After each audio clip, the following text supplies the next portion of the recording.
This is Post Ugly. I'm Ruth Solorzano. Well, it ain't too good. I mean, I done seen some rooms where I'm like, yo, this some pink puffy bullshit. I mean, Hello Kitty posters and I had to start looking at people who are physically abusive, and it makes me highly uncomfortable. I don't know sometimes how to react to it. There was a fear factor of a grandfather who hit me when I couldn't remember my times tables. And as I've grown older, I've had to learn how to stand tall to it and not cower. Because at one point, that's all I did. I ran from confrontation. I ran from anything and everything that made me feel as small as I did. Because that's what it did. It made me feel small.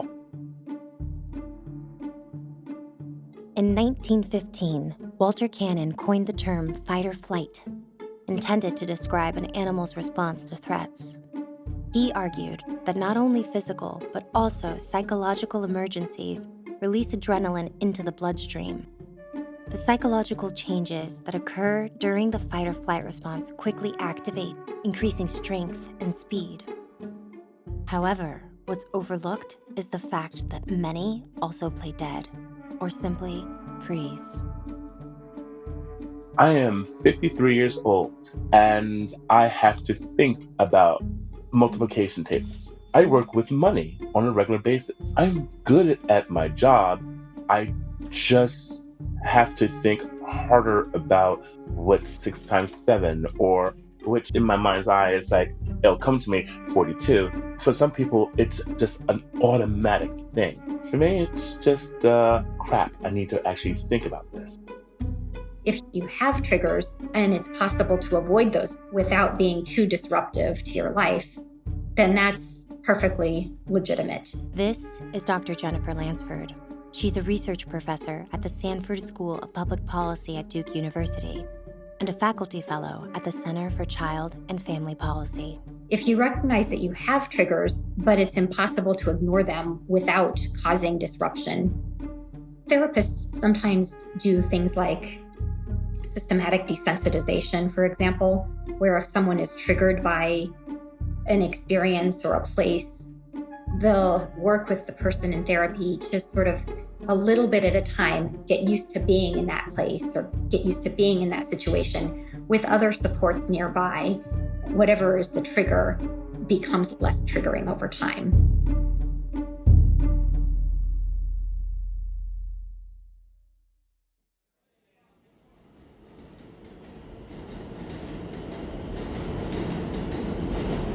When I sometimes see a mother and a child together, especially if the child is like 6, 7, in that age range, sometimes when you see a child misbehaving on the train or in a restaurant and the parents just kind of let them be without disciplining them, it bothers me that these people aren't disciplining their kids.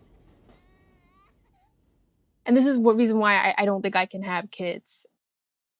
My instinct is to think, like, why don't these parents do something about these kids? If it was my mom, she would have slapped me or yelled and screamed at me right in front of everybody and put me in my place right then and there. And I almost kind of wonder if some of these parents shouldn't do something like that. And then there's a part of me that's thinking, like, that's how you grew up. That's not the way that people should discipline their kids. I know better because I know that's not how it should be. But at the same time, I grew up with a certain set of behavior that was taught to me implicitly.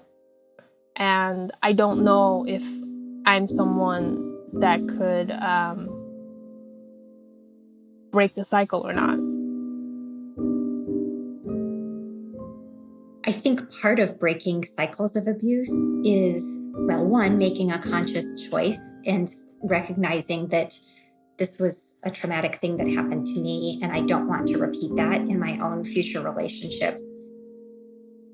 Actively seeking ways to parent in a different way or behave with romantic partners in a different way. There are big cultural differences in what people regard as norms about ways to discipline children. Just because something has been a norm within a culture doesn't mean it has to stay that way. As we learn more, it's appropriate for cultural norms to change.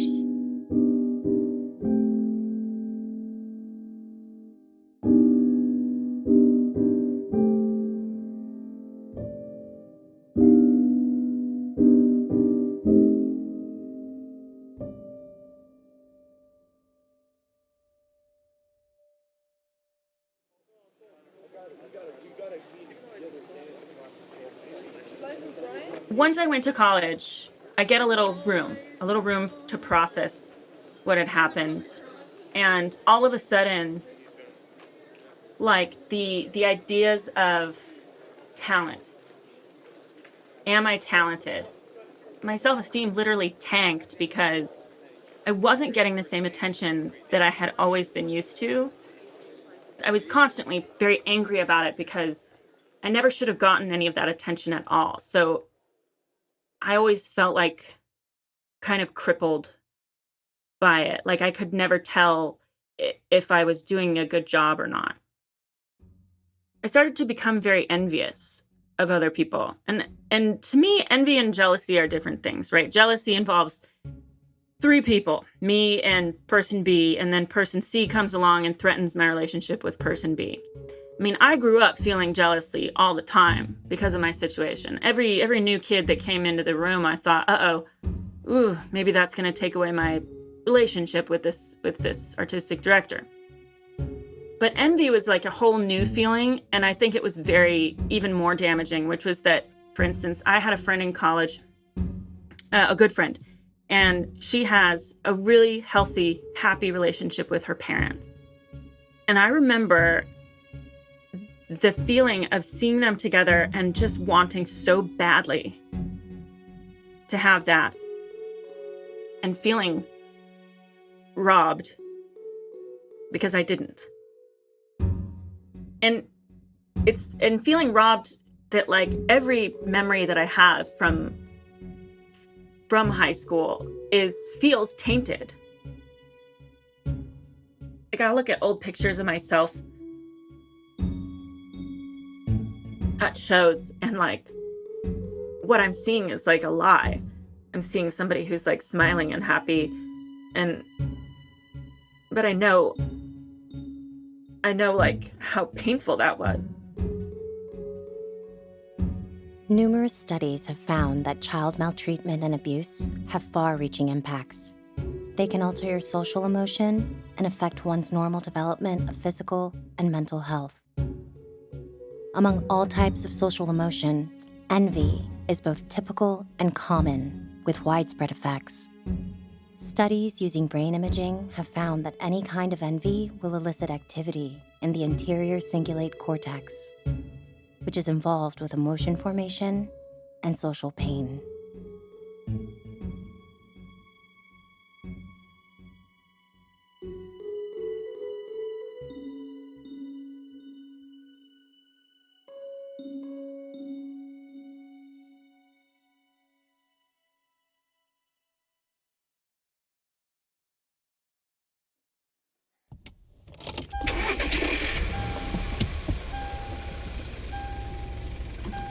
I was old enough at that point where I could start spending more time away from the house.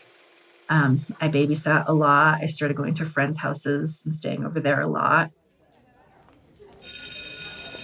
Once I got to high school and they really started doing more health education and sex education and talking more openly about different kinds of abuse and stuff was when it really hit me and sunk in like what I had been dealing with for so many years. And that's when the anger really kicked in.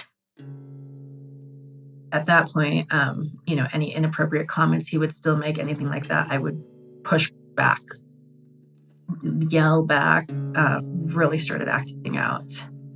He and my mom are still married. We've had this really weird dysfunction because I would still go home for holidays. I would still go home and visit, and he's there. And it just, unless there's a big giant blow up when he's been drinking, like it just would never really get talked about. It just was the big old elephant in the room. If the goal is to still salvage a relationship with a mother, for example, who's still with an abusive partner, if it's possible to have those one-on-one interactions with just the mother without the partner, then I would suggest that. But I think, self-preservation is a big goal in a situation like that. It's important not to be put at risk for future abuse or reopening old wounds.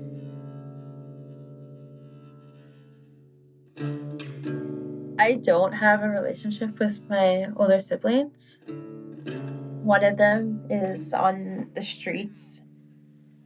I'm pretty sure she's prostituting, addicted to drugs, and I tried reaching out to her, but it's hard for me to be around her because of the environment that she's in right now, because I'm an addict, and it's really difficult to be around people who use drugs, and when I hear or see them doing stuff, it makes me emotional, especially when it's my own family. My other sister, we don't get along. I would love to have a relationship with them, but we have so much pain and hurt and they can't talk about it. But I am starting to speak out about what's happened to me and our lives.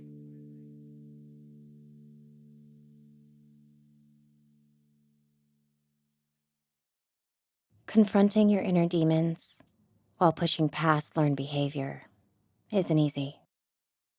For many who decide to take the leap, it can take years. But as we've learned, it is possible to fight back and rise above it.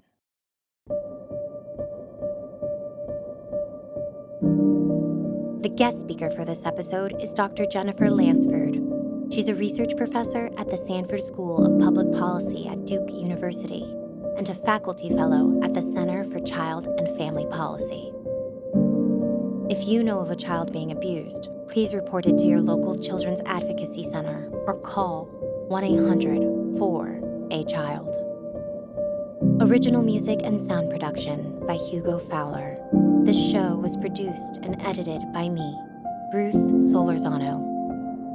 If you like Post Ugly, please follow us on Facebook and Instagram, give us a review, and subscribe on Apple, Spotify, or wherever you get your podcasts. It helps other people find the show. And thank you to our courageous survivors for sharing your stories.